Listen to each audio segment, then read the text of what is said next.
மாணவ மாணவியர் மற்றும் பெற்றோர்களுக்கு வணக்கம். டிஎன்இஏ 2026-27 தமிழ்நாடு பொறியியல் சேர்க்கை கலந்தாய்வு வருகிற ஆகஸ்ட் மாதத்தில் ஆரம்பிக்க உள்ளது.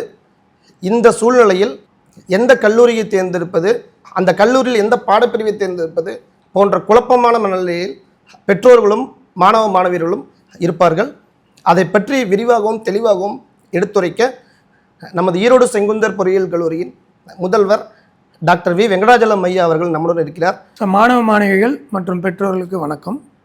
டிஎன்ஏ 2026-27 பொறியியல் கல்லூரிக்கு சேர்க்கைக்கான கலந்தாய்வு ஆகஸ்ட் மாதம் தொடங்க இருக்கின்றது. இந்த சூழ்நிலையில் மாணவ மாணவிகளுக்கும் பெற்றோர்களுக்கும் கண்டிப்பாக ஒரு குழப்பம் இருக்கும். அதிலும் நகர்ப்புற மாணவர்கள் மற்றும் கிராமப்புற மாணவர்களுக்கு எளிதாக புரியக்கூடிய வகையிலே அந்த இணையதளத்திற்கு சென்றாலே அனைத்து விதமான விவரங்களும் கொடுக்கப்படும். அதில் எப்போது விண்ணப்பம் செய்ய வேண்டும், எப்போது ரேண்டம் நம்பர் வெளியிடுவார்கள், எப்பொழுது கட் ஆஃப் மதிப்பெண் வெளியிடப்படும், எப்பொழுது கலந்தாய்வு நடைபெறும், எந்தெந்த தேதிகளில் நடைபெறும், அது எத்தனை ரவுண்டுகளாக நடத்தப்படும், அனைத்து விவரங்களுமே டிஎன்இஏ இணையதளத்தில் கொடுக்கப்படும். முக்கியமாக மாணவ மாணவிகளுக்கு பெற்றோர்களுக்கும் எந்த கல்லூரியை தேர்ந்தெடுப்பது, எந்த பாடப்பிரிவை தேர்ந்தெடுப்பது, இதில் தான் மிகப்பெரிய ஒரு குழப்பம் இருக்கும். மாணவ மாணவிகள் பெற்றோர்களும் தங்களுடைய குடும்ப சூழ்நிலைக்கு தகுந்தாற் போல் அவர்கள் இருக்கக்கூடிய ஊருக்கு பக்கத்திலேயே கல்லூரியை விரும்புகிறார்களா, அல்லது தமிழ்நாட்டில் எந்த கல்லூரியாக இருந்தாலும் நல்ல கல்லூரியாக இருந்தால் பரவாயில்லையா என்பதை முதலில் முடிவு செய்ய வேண்டும். ஸோ இதை முடிவு செய்த பிறகு தமிழ்நாட்டில் எந்த கல்லூரியாக இருந்தாலும் பரவாயில்லை என்றால் இந்த டிஎன்இஏ இணையதளத்திலே போனால் கடந்த வருட கலந்தாய்வில் மாணவர்கள் எந்த கல்லூரியை அதிகமாக தேர்ந்தெடுத்தார்கள், எந்த கட் ஆஃப் மதிப்பெண்ணுக்கு அந்த கல்லூரி கிடைக்கும், அப்படி என்ற விவரங்கள் அனைத்துமே அதில் கொடுக்கப்பட்டிருக்கும். அதன் மூலமாக தெரிந்து கொள்ளலாம். ஸோ இது மட்டும் போதாது, மாணவ மாணவிகள் பெற்றோர்கள் கண்டிப்பாக ஒரு லிஸ்ட்டு தயாரிக்க வேண்டும். ஒரு 10 கல்லூரிகளையாவது அவர்கள் சாய்ஸ் வைத்து கொள்ள வேண்டும். டிஎன்ஏயை பொறுத்த வரைக்கும் நீங்கள் எத்தனை கல்லூரிகள் வேணாலும் தேர்வு செய்து கொள்ளலாம். கவுன்சிலிங்கில் அப்ளை பண்ணுவதற்கு எத்தனை பாடப்பிரிவுகளை வேண்டுமானாலும் தேர்வு செய்து கொள்ளலாம். பாடப்பிரிவை முடிவு செய்யும் பொழுது நிறைய குழப்பங்கள் இருக்கும். மாணவ மாணவியர்களுக்கு தங்களுடைய நண்பர்கள் அல்லது தங்களுடைய சொந்தங்கள் அவர்கள் என்ன படித்தார்கள், அவர்களுக்கு என்ன வேலை வாய்ப்பு கிடைத்தது, இது போன்ற விஷயங்கள் எல்லாம் வைத்து ஒரு முடிவு செய்வார்கள். அது மட்டுமே இன்றைய சூழ்நிலைக்கு பத்தாது. எல்லோரும் என்ன முடிவு செய்கிறாங்கன்னா, இன்றைக்கி நாம் என்ன பாடப்பிரிவில் சேர்றோம் அப்படிங்கிறத முடிவு செய்கிறாங்க. இவங்க படித்து முடித்து வருவது 4 வருடங்கள் ஆகும். 4 வருடங்கள் இவங்க படித்து முடித்து வெளியே வரும் பொழுது அப்போது எந்த பாடப்பிரிவு முடித்தவர்களுக்கு வேலை வாய்ப்பு அதிகமாக கிடைக்கும் என்பதை இப்போது யாரும் சொல்ல முடியாது. நீங்கள் எந்த பாடப்பிரிவை தேர்ந்தெடுத்தாலும் அதில் நீங்கள் நல்லா படித்து நல்ல திறமையோடு வெளிவந்தால் அனைவருக்கும் வேலை கிடைக்கும். அதனால் பாடப்பிரிவுகளுக்கு முக்கியத்துவம் கொடுப்பதை விட அதில் உண்மையாலுமே உங்களுக்கு ஆர்வம் இருக்கின்றதா என்பதை தெரிந்து கொண்டு முடிவெடுங்கள். உங்கள் சொந்தக்காரங்க சொன்னாங்க, ஃப்ரெண்ட்ஸு சொன்னாங்க அப்படிங்கிற மாதிரி முடிவெடுக்காதீங்க. எல்லா பாடப்பிரிவு படித்தாலுமே இன்னைக்கு வேலை வாய்ப்பு கொட்டி கிடக்கின்றது. சார், இப்போ காலேஜுக்கு செலக்ட் பண்ணுற எல்லா மாணவியர்களும் ஒன்லி எனக்கு கம்ப்யூட்டர் சயின்ஸ் சம்மந்தமான கோர்சஸ் மட்டும் தான் வேணும் அப்படிங்கிற அந்த எண்ணத்தோடு தான் சார் வராங்க. ஸோ அப்படி பார்க்கும்போது நம்ம electronics and instrumentation engineering, mechanical, civil இதுக்கெல்லாம் பார்த்திங்கன்னா ஸ்டூடெண்ட்ஸோட விருப்பமே இல்லாமல் தான் இருக்காங்க. ஸோ இப்போ நமக்கு ஒன்லி கம்ப்யூட்டர் சயின்ஸ் சம்மந்தமான படித்தா மட்டும்தான் வேலை கிடைக்கும் அப்படிங்கிற எண்ணத்தோடு தான் எல்லா ஸ்டூடெண்ட்ஸும் இருக்காங்க. அதுதான் உண்மையாங்க சார்? இல்லை மெக்கானிக்கல், சிவில், இஎன்ஐ படித்தாலும் வேலை வாய்ப்பு இருக்குமா? ஸோ எந்த மாதிரியான வேலை வாய்ப்பெல்லாம் இருக்குன்னு சொல்லுங்கள் சார். பொறியியல் கல்லூரியை பொறுத்த வரைக்கும் சர்க்கியூட் பிரான்ச்சு, நான் circuit branch, specialised courses, so இப்படி 3 பகுதியாக நாம் பிரித்து கொள்ளலாம். சர்க்கியூட் பிரான்ச்சஸ் என்று வரும்பொழுது உங்களுக்கு electronics and communication, electronics and instrumentation, electrical and electronics, computer science and engineering, computer science and engineering IoT, computer science and engineering cyber security, computer science engineering AML, artificial intelligence and data science, so இது எல்லா பாடப்பிரிவுகளும் இந்த பிரிவில் வந்து விடுகின்றது. நான் circuit branch என்று பார்க்கும் பொழுது civil, mechanical, agricultural, production engineering, aerospace, aeronautical, இந்த மாதிரியான பாடப்பிரிவுகள்லாம் வந்து நான் சர்க்கியூட்டில் வருகின்றது. இதை தவிர ஸ்பெஷலைஸ்டு பிரான்ச் அப்படின்னு பார்க்கும் பொழுது நீங்கள் பயோடெக்னாலஜி இருக்குது, பயோமெடிக்கல் இன்ஜினியரிங் இருக்குது, ஜெனட்டிக் இன்ஜினியரிங் இருக்குது, ஸோ இது போன்ற பேப்பர் டெக்னாலஜி இருக்குது, டெக்ஸ்டைல் டெக்னாலஜி இருக்குன்றது. ஸோ இது போன்ற பாடப்பிரிவுகள்லாம் வந்து ஸ்பெஷலைஸ்டு பிரான்ச்சஸ் கேட்டகரியில் வருது. அனைத்து பாடப்பிரிவுகளுக்குமே வேலை வாய்ப்பு என்பது கண்டிப்பாக இருக்கின்றது. ஐடி ஃபீல்டில் போனால் நமக்கு வந்து நல்ல வேலை கிடைக்கும், நல்ல சம்பளம் கிடைக்கும் அப்படிங்கிற எண்ணம் வந்து அனைவருக்குமே வந்து விட்டது. எல்லா வீட்லேயுமே பார்த்திங்கன்னா சொந்த பந்தம், அவங்க சித்தப்பா பையன், பெரியப்பா பையன், இவங்க எல்லாமே வந்து ஒரு ஐடி ஃபீல்டில் வேலையில் இருப்பாங்க. பெங்களூரில் இருப்பாங்க, சென்னையில் இருப்பாங்க, ஹைதராபாத்தில் இருப்பாங்க, நல்ல ஒரு சேலரியோடு இருப்பாங்க. இதெல்லாம் பார்க்கும் பொழுது மாணவர்களுக்கு ஐடி ஃபீல்டு போனால் தான் நமக்கு வந்து வேலை கிடைக்கும் அப்படிங்கிற மாதிரி நினைக்கிறாங்க. அப்படி அல்ல. கோர் பிரான்ச்சஸ், நான் சர்க்கியூட் பிரான்ச்சஸ், ஸ்பெஷலைஸ்ட் பிரான்ச்சஸ் எது படித்தாலுமே நம்ம வந்து என்னவாக போகிறோம் அப்படிங்கிறத முதல்ல நீங்கள் வந்து தெளிவாக முடிவு செய்து கொள்ள வேண்டும். இப்போ எலக்ட்ரானிக்ஸ் அண்ட் கம்யூனிகேஷன் இன்ஜினியரிங்லாம் எடுத்துக்கிட்டிங்கன்னா எவர் கிரீன் அப்படின்னு சொல்கிறாங்க. ஸோ எப்போ வேணால் எந்த காலகட்டத்திலும் அது வந்து அப்படியே இருந்துகிட்டே இருக்குது. எலக்ட்ரானிக்ஸ் அண்ட் இன்ஸ்ட்ருமெண்டேஷன் இன்ஜினியரிங் ஒரு பிரான்ச் இருக்குது. இதை பற்றிய விவரங்கள் நிறைய மாணவர்களுக்கு தெரிவதில்லை, பெற்றோர்களுக்கும் அதை பற்றி தெரிவதில்லை. இந்த எலக்ட்ரானிக்ஸ் அண்ட் இன்ஸ்ட்ருமெண்டேஷன் இப்போ நம்ம வந்து பெரிய பெரிய கம்பெனியெல்லாம் பார்த்துருப்போம். அதில் ப்ராசஸ் கண்ட்ரோல், ஆட்டோமேஷன், இந்த மாதிரியெல்லாம் வந்து நம்ம பார்க்குறோம். அங்கே என்ன வந்து முக்கியமாக தேவைப்படுதுன்னா இந்த எலக்ட்ரானிக்ஸ் அண்ட் இன்ஸ்ட்ருமெண்டேஷன் படித்தவங்க தான் அங்கே அதிகமாக தேவைப்படுறாங்க. ஒரே இடத்துல இருந்து என்டையர் ஃபேக்ட்ரியை அவங்களால கண்ட்ரோல் பண்ண முடியும். ஸோ அப்போ அந்த பாடப்பிரிவுக்கு ஒரு மிகப்பெரிய வாய்ப்பு இருக்கின்றது. நிறைய மாணவர்கள் அதை முடித்துவிட்டு பெரிய பெரிய எம்என்சி கம்பெனி மட்டுமல்லாமல் வெளிநாடுகளுக்கு சென்று நல்ல பதவியிலே இருக்கின்றார்கள். இது நிறைய பேர்த்துக்கு தெரிவதில்லை. வளர்ந்து வரும் துறையில் பார்த்திங்கன்னா இப்போ ரொபோட்டிக்ஸ் அண்ட் ஆட்டோமேஷன் வந்து ரொம்ப முக்கியமான துறையாக இருக்கின்றது. இப்போ நம்ம நெட்லலாம் பார்க்குறோம், ரொபோட்டிக்ஸ் பற்றி வீடியோ வந்துகிட்டே இருக்கும். ஸோ ஹியூமன் ரோபோட்டை ரெடி பண்ணிட்டாங்க, பார்த்தா மனிதர்கள் மாதிரியே இருக்குது, மனிதர்கள் மாதிரியே பேசுது, அது ரோபோட்டு வெல்டிங் பண்ணுது, ஸோ ரோபோட் வந்து பொருள் எடுத்துகிட்டு போய் வேறு இடத்துல வைக்கிது, இப்படியெல்லாம் பார்த்துட்டே இருக்கும். ஸோ அப்போ இன்னும் ஃப்யூச்சரில் பார்த்திங்கன்னா ரொபோட்டிக்ஸ் அண்ட் ஆட்டோமேஷனுங்கிறது ஒரு மிகப்பெரிய துறையாக இருக்கும், மிக முக்கியமான துறையாக இருக்கும். ஸோ அது படிக்கும் மாணவர்களுக்கு மிகச்சிறந்த வேலை வாய்ப்பு கிடைக்கிறதுக்கான வாய்ப்புகள் இருக்கும். மெக்கானிக்கல் துறை என்பது ஒரு மெக்கானிக்கல் இண்டஸ்ட்ரி இல்லாமல் நாம் உலகம் இயங்கி விடுமா? ஸோ எந்த ஒரு இண்டஸ்ட்ரி எடுத்துக்கிட்டாலும் அங்கே மெக்கானிக்கல் இல்லாமல் எதுவுமே நடக்காது. ஸோ ஈவன் ஒரு கம்ப்யூட்டர் இண்டஸ்ட்ரியாக இருந்தாலும் கூட, கம்ப்யூட்டர் உற்பத்தி செய்யக்கூடிய இண்டஸ்ட்ரியாக இருந்தாலும் கூட அதற்கு தேவையான கேபினெட்டு எல்லாமே மெக்கானிக்கல் சார்ந்தது தான். ஸோ இந்த மெக்கானிக்கல்லேருந்து வந்தது தான் இந்த ரொபோட்டிக்ஸ் அண்ட் ஆட்டோமேஷன் எல்லாம். மேனுஃபேக்சரிங் இண்டஸ்ட்ரி, நம்ம make in India, made in India, இப்படி நம்ம நாட்டில் பார்த்திங்கன்னா நிறைய வந்து கொண்டு இருக்கின்றது. இப்போ நிறைய இண்டஸ்ட்ரி உருவாகி கொண்டு இருக்கின்றது. ஸோ நம்ம இந்தியா வந்து மேனுஃபேக்சரிங்கில் இப்போ ஒரு பெரிய முன்னேற்றத்தை நோக்கி சென்று கொண்டு இருக்கின்றது. இப்போ மெக்கானிக்கல் துறை மாணவர்களுக்கு ரொம்ப வாண்டட் இருக்கும். கடந்த ஒரு 4-5 வருட காலத்தில் பார்த்தீங்கன்னா எல்லாருமே கம்ப்யூட்டர் சயின்ஸ் போயிட்டு மெக்கானிக்கல்லாம் எடுக்கவே இல்லை. அப்போ இப்போ குறைந்த அளவு மாணவர்கள் தான் வெளியே வருவாங்க. அப்போ அவங்களுக்கு ஒரு பெரிய டிமாண்ட் இருக்கும், ஷார்ட்டேஜ் இருக்கும். ஆனால் நிறைய இண்டஸ்ட்ரியில் எங்களுக்கே ஃபோன் பண்ணுறாங்க, ஸோ மெக்கானிக்கல் ஸ்டூடெண்ட்ஸ் இருந்தால் கொடுங்க, எங்களுக்கு கம்பெனிக்கு தேவைப்படுது அப்படின்னு சொல்லி கூப்பிடுறாங்க. அதே போல் சிவில் இன்ஜினியரிங் இல்லாமல் நம்ம இன்றைக்கி இத்தனை கட்டடங்கள், இத்தனை ஸ்கை ஸ்கிராப்பர்ஸ் எல்லாம் கட்ட முடியுமா? 50 அடுக்குமாடி, 100 அடுக்குமாடி, tunnels, bridges, underground bridges, underwater bridges, railway, bullet train, இப்படி பல இன்ஃப்ராஸ்ட்ரக்சர் டெவலப்மெண்ட் நடந்து கொண்டு இருக்கின்றது.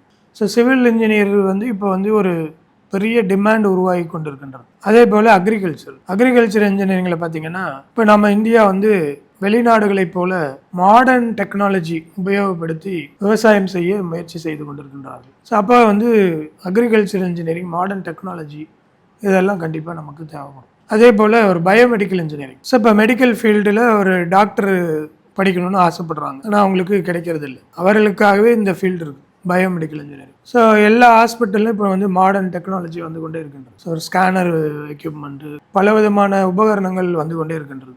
ஸோ இது எல்லாம் ஆப்ரேட் பண்ணணுன்னா அதுக்கு நல்ல படித்தவர்கள் தேவைப்படுறாங்க. ஸோ அந்த பயோமெடிக்கல் படித்தவர்களுக்கு அங்கே ஒரு மிகப்பெரிய வேலை வாய்ப்பு காத்து கொண்டு இருக்கின்றது. ஸோ பயோடெக்னாலஜி வந்து ஒரு எவால்விங் ஏரியான்னு நம்ம சொல்லலாம். ஸோ அதனுடைய சார்பாக பார்த்திங்கன்னா ஜெனட்டிக் இன்ஜினியரிங்கு, கல்ச்சுரல்ஸு, ஸோ இது டிஎன்ஏ பற்றி ஆராய்ச்சி செய்கிறது, நம்மளுடைய உடம்புல இருக்கக்கூடிய விஷயங்கள் அனைத்தையுமே நம்ம வந்து டிஎன்ஏ தான் முடிவு பண்ணுது. ஸோ அந்த டிஎன்ஏ வந்து எப்படி எவால்வ் ஆச்சு, ஸோ அது ஜெனட்டிக்காக நமக்கு வந்து எப்படி நம்ம வந்து முன்னேறி வந்திருக்கிறோம், ஸோ இதை பற்றி எல்லாம் படிக்கிறது வந்து நம்ம வந்து பயோடெக்னாலஜி. இது இல்லாமல் ஒரு ரிசர்ச் ஓரியன்டாக போகிறாங்கன்னு வச்சுக்கோங்க. இந்த பயோடெக்னாலஜி முடிச்சுட்டு ஒரு ரிசர்ச் ஓரியன்டாக போகிறாங்க அப்படின்னா அவர்களுக்கு மிகப்பெரிய வாய்ப்புகள் கொட்டி கிடக்கின்றது. இந்த மாதிரி artificial intelligence and data science இப்போ பார்த்தீங்கன்னா எல்லாரும் ஏஐடிஎஸ் தான் வேணும், ஏஐடிஎஸ் தான் வேணும்னு கேட்குறாங்க. கம்ப்யூட்டர் சயின்ஸ் படித்த மாணவர்களும் அதில் இப்போ பாடப்பிரிவில் பார்த்தீங்கன்னா ஏஐடிஎஸ் படிப்பாங்க. ஸோ ஆர்டிஃபிஷியல் இன்டெலிஜென்ஸ் இப்போ வந்து நல்லா பூம் ஆகிட்டு வருது. ஸோ அது இப்போ எல்லோரும் என்ன சொல்கிறாங்க, ஆர்டிஃபிஷியல் இன்டெலிஜென்ஸ் அதிகமாக வரும் பொழுது வேலை வாய்ப்பு குறைந்து விடும், எல்லாமே அதுவே பண்ணிடும், நமக்கு வேலை வாய்ப்பு குறைந்துடும் அப்படின்னு எல்லாம் சொல்லிட்டு இருக்காங்க. ஆர்டிஃபிஷியல் இன்டெலிஜென்ஸை உருவாக்குறதுக்கு ஆட்கள் வேணும், உருவாக்குனதை மெயின்டைன் பண்ணுறதுக்கு ஆட்கள் வேணும். ஆர்டிஃபிஷியல் இன்டெலிஜென்ஸில் எல்லா துறையிலையும் எப்படி வந்து நம்ம வந்து இம்ப்ளிமெண்ட் பண்ணலாம் அப்படிங்கிறதுக்கு அந்த அட்வான்ஸ்டாக வந்துக்கிட்டே தான் இருக்கும். அதனால் டெக்னாலஜிக்கு முடிவு கிடையாது, வளர்ந்து கொண்டே தான் இருக்கும். அதனால் எங்கேயுமே வந்து வேலை வாய்ப்பு போயிடும், இதை படித்தா தான் வேலை கிடைக்கும், அதை படித்தா தான் வேலை கிடைக்கும் அப்படிங்கிற வந்து தவறான ஒரு புரிதல். சார் இப்போ வந்து பொறியியல் கல்லூரியில் இருக்கிற எல்லா பாடப்பிரிவுகளை பற்றி தெளிவாக சொன்னீங்க சார். இது இல்லாமல் computer science and design, VLSI design and technology, இந்த மாதிரி கோர்ஸை பற்றி கொஞ்சம் சொல்லுங்கள் சார்.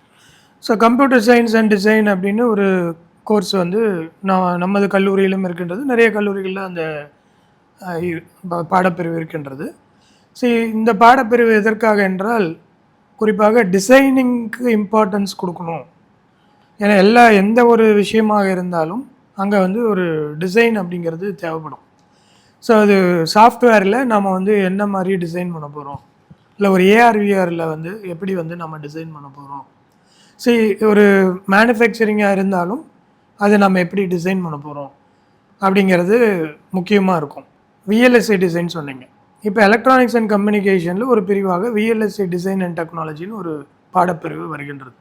ஸோ நமது கல்லூரியிலும் இந்த ஆண்டு அதை நம்ம வந்து இன்ட்ரடியூஸ் பண்ணுறோம்.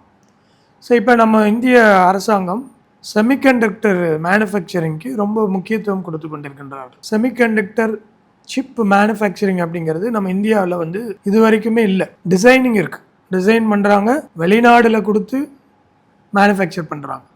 மேனுஃபேக்சரிங் யூனிட் அப்படிங்கிறது இந்தியாவில் இது வரைக்கும் இல்லாமலே இருந்தது.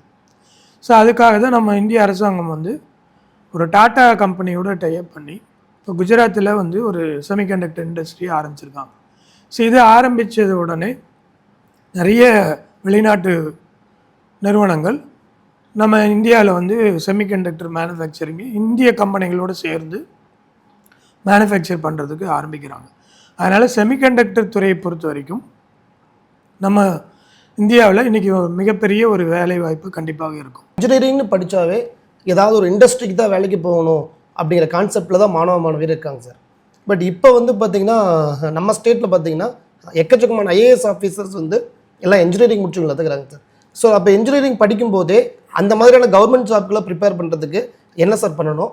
அப்போ நம்ம காலேஜில் அந்த மாதிரி ஃபெசிலிட்டிஸ் எல்லாம் எப்படி சார் கொடுத்துட்டுருக்கிறீங்க? ஸோ மாணவிகள் வந்து ஒரு படித்து முடித்தவுடன் 90% மாணவர்கள் இப்படி தான் இருக்காங்க, வேலைக்கு போகணும் அப்படிங்கிற ஒரு இதில் தான் வந்து சேர்றாங்க, கல்லூரியில் சேர்றாங்க. மாணவர்களுக்கு நிறைய அவேர்னஸ் தேவைப்படுது. அதாவது ஐஏஎஸ் படிக்கலாம், ஐஇஎஸ் படிக்கலாம், ஐபிஎஸ் படிக்கலாம். இது மட்டும் இல்லாமல் பேங்கிங் செக்டார் இந்த மாதிரியான விஷயங்கள்லாம் இருக்குது. யூபிஎஸ்சி கோச்சிங் எடுத்துக்கலாம், இந்த மாதிரியான விஷயங்கள்லாம் இருக்குது. ஸோ அப்போ மாணவர்கள் முதல்ல ஒரு தெளிவு இருக்கணும், நாம் என்னவாக போகிறோம், படித்து முடித்து நம்ம என்னவாக போகிறோம். இப்போ நமது கல்லூரியில் ஐஏஎஸ் அகாடமின்னு வச்சுருக்கோம், நம்ம அதுக்கு யூபிஎஸ்சி கோச்சிங் எல்லாம் கொடுத்துட்ருக்கோம். ஒரு 200 மாணவர்கள் வந்து அதை ட்ரைனிங் எடுத்துகிட்ருக்காங்க. இப்போ யூஜி முடிச்சுட்டு வெளிநாடுகளுக்கு செல்லும்போது இப்போ ஜப்பான் போன்ற நாடுகளில் மிகப்பெரிய ஒரு வாய்ப்புகள் கொட்டி கிடக்கின்றது. ஆனால் அங்கெல்லாம் போகிறதா இருந்தால் ஜப்பானோ ஜெர்மனியோ ஃப்ரான்ஸோ போகிறதா இருந்ததுன்னா அந்த நாட்டுடைய மொழி நல்லா தெரிஞ்சிருக்கணும், ஜாப்பனீஸ் லாங்குவேஜ் தெரிஞ்சிருக்கணும், ஜெர்மன் தெரிஞ்சிருக்கணும், இந்த மாதிரிலாம் தெரிஞ்சிருக்கணும். இப்போ அது நம்ம வந்து கல்லூரியில் நம்ம வந்து இப்போ வந்து ஜாப்பனீஸ் லாங்குவேஜ் சொல்லிக் கொடுக்கணும். ஏன்னா அவன் 4 வருடங்கள் படித்துக்கிட்டு அதுக்கப்புறம் போய் அவன் வந்து ஜாப்பனீஸ் கற்றுக்கிட்டு போகிறதுக்கு பிறகு கல்லூரியிலே நம்ம வந்து அந்த வாய்ப்பை வந்து கொடுத்துருக்கோம். இப்போ மாணவியர் பார்த்திங்கன்னா இன்ஜினியரிங் முடிச்சுட்டு இண்டஸ்ட்ரி போகலாம், இல்லை பேங்கிங்கில் போகலாம், இல்லை கவர்மெண்ட் ஜாப் போகலாம், இதை பற்றிலாம் சொன்னீங்க சார். பட் ஒரு சில மாணவியர் வந்து நாங்கள் வந்து இன்ஜினியரிங் யூஜி முடிச்சுட்டு நாங்கள் வந்து பிஜி பண்ணணும், நான் ஃபாரின் யூனிவர்சிட்டியில் போய் நான் ஒரு எம்இஓ எம்எஸ்ஓ பண்ணணும் அப்படிங்கிற ஆர்வத்தோடு இருக்காங்க சார். அந்த மாதிரியான மாணவியர்களுக்கு நீங்கள் என்ன சார் சொல்லுவீங்க? மாணவிகள் கல்லூரியை தேர்ந்தெடுக்கும் போது அந்த கல்லூரியிலே கேரியர் கைடன்ஸ் செல் அப்படின்னு ஒன்று இருக்கா அப்படிங்கிறத தெரிஞ்சுக்கணும். இந்த கேரியர் கைடன்ஸ் செல்லுங்கிறதுடைய வேலை என்னென்னா, எந்தெந்த மாணவர்கள்லாம் வெளிநாடு போய் படிக்கணும், இல்லை ஹையர் ஸ்டடீஸ் படிக்கணும் அப்படின்னு விரும்புகிறாங்களோ அவர்களுக்கு எப்படி வந்து நம்ம வந்து வெளிநாடு பல்கலைக்கழகத்தை தேர்வு செய்வது எப்படி, ஸோ அங்கே எப்படி அப்ளிகேஷன் போடுறது எப்படி, அதுக்கு நாம் என்ன மாதிரியான என்ட்ரன்ஸ் எல்லாம் படிக்கணும், ஸோ என்னென்ன தேர்ச்சி பெற்று எவ்வளோ மார்க் வாங்கினா நம்ம அங்கே போய் சேர முடியும், ஸோ இந்த மாதிரியான விஷயங்கள்லாம் வந்து அதில் சொல்லிக் கொடுப்பாங்க. அப்போ மாணவிகள் வெளிநாடு சென்று படிக்க விரும்பும் மாணவிகள் கண்டிப்பாக இந்த கேரியர் கைடன்ஸ் எல்லாம் இருக்கா அந்த கல்லூரியில் அப்படிங்கிறது தெரிந்து கொண்டு அதன் பிறகு அந்த கல்லூரியில் சேரும். இன்ஜினியரிங் காலேஜில் சேர்ந்ததுலேருந்து என்னென்ன கோர்ஸ் படிக்கலாம், என்னென்ன கோர்ஸ் படித்தா எப்படியெல்லாம் ஆப்பர்ச்சுனிட்டிஸ் இருக்குது, அடுத்து என்னென்னலாம் உங்களுக்கு வந்து ஆப்பர்ச்சுனிட்டிஸ் இருக்குது அப்படிங்கிற விஷயத்தை வந்து நம்ம கல்லூரி முதல்வர் தெளிவாக எடுத்துரைத்தார். வேறு ஏதேனும் சந்தேகம் இருப்பின் எங்களது கல்லூரியை எப்போது வேண்டாலும் நீங்கள் தொடர்பு கொள்ளலாம். அதற்கு விளக்கம் அளிக்க நாங்கள் தயாராக இருக்கிறோம்.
Get up!